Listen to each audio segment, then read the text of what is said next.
जी हाँ दोस्तों, RO परीक्षा जो आपके सामने यहां पर है, तो उसकी कुछ चर्चा कर रहे हैं। तो उसमें एक चर्चा ये भी है कि प्रीवियस ईयर क्वेश्चन पेपर में कैसे प्रश्न पूछे जाते हैं। तो भैया भूगोल से संबंधित ये प्रश्न है, और भूगोल संबंधित प्रश्न में देखिए ये आपके जो फरवरी 2024 में पेपर हुआ था उसमें ये प्रश्न पूछा गया था। आइए इसको देखते समझते हैं। RO जी भैया, RO जो 2024 का एग्जाम हुआ था उसमें उत्तर प्रदेश के RO की बात हो रही है।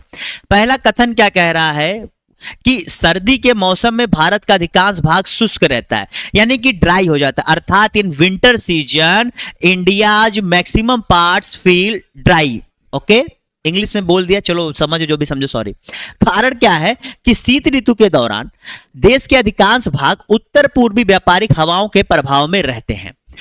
बहुत ही बेसिक सा चीज है। अगर आप एनसीईआरटी थोड़ा सा भी ध्यान से पढ़े होंगे, मानसून थोड़ा सा भी ध्यान से पढ़े होंगे, या जो न्यूज में आता रहता है थोड़ा सा भी ध्यान से पढ़े होंगे, तो कितना आसान सा प्रश्न था। कोई मैं इसे मॉडरेट लेवल का, इजी लेवल का प्रश्न कहूंगा, बस इससे ज्यादा नहीं है। क्यों? क्योंकि देखो शीत ऋतु में आपको पता है आपको एक तो वेस्टर्लीज आती है, ठीक है, जिसे जो आपके क्या कहते हैं मेडिटेरेनियन सी से होकर आती है, ठीक है। दूसरा आपके यहां पर उत्तर पूर्वी हवा चलती है। उसके बाद रिट्रीटिंग मानसून, जब मानसून वापस जाने लगता है। इन सब कारणों की वजह से ही सर्दी के समय में भारत का अधिकांश भाग शुष्क रहता है।